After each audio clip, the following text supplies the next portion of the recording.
Hindi pa inilalabas ang guidelines sa pinirmahang executive order ni Pangulong Aquino kaugnay sa pagmimina. Panawagan ng isang grupo, dapat isaalang-alang sa usaping ito ang kapakanan ng mga komunidad at kababaihan. Narito ang report ni Joseph Moro.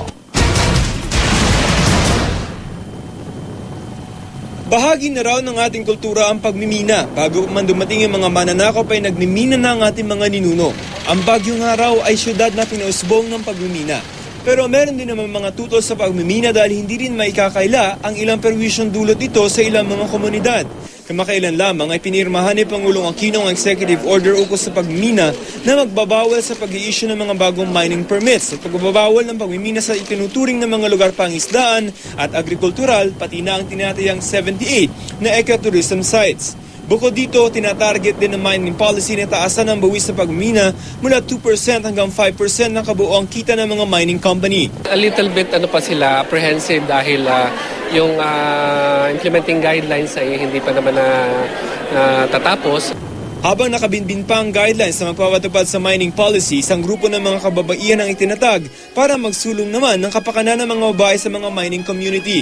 Ayon sa Diwata Women's Resource Development Incorporated na pinangungunahan ni dating Foreign Affairs Secretary Delia Albert, isa ang Pilipinas sa 5 bansang may pinakamaraming mineral sa buong mundo. Marami daw tayong ginto, copper at nickel. I'm convinced that if we do things right to alleviate poverty, you must create wealth. First, you have to create wealth using your natural and human resources. Wala pang formal na posisyon ng grupo ukol sa mining policy.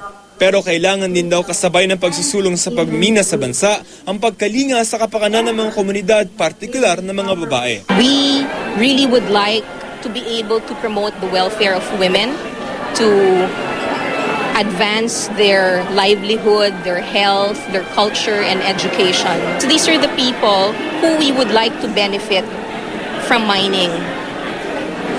And that is the role of Diwata, to make sure that all these people in the project areas, particularly the women, are taken care of.